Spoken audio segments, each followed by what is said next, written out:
मौसम के हवाले से अपडेट आपको देंगे। कराची में एक बार फिर शदीद गर्मी का राज है, जिसके बायस मुख्तलिफ बीमारियां जन्म ले रही हैं। ऐसे में माहिरीन ने एहतियाती तदाबीर अपनाने का मशवरा दे दिया, बता रही हैं उरूज रिजवी।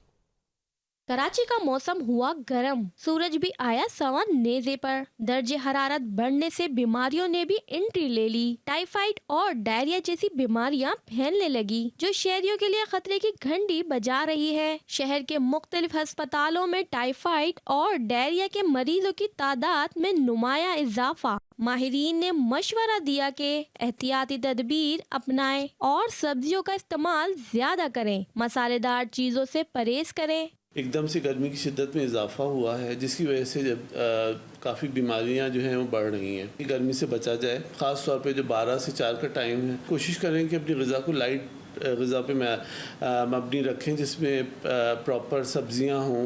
कराची में बढ़ती गर्मी शहरियों के लिए जहां परेशानी का बाइस है, वहीं बीमारियों को भी जन्म दे रही हैं। कैमरामैन नादिर भोपाली के साथ उरूज रिजवी, 5 न्यूज़, कराची।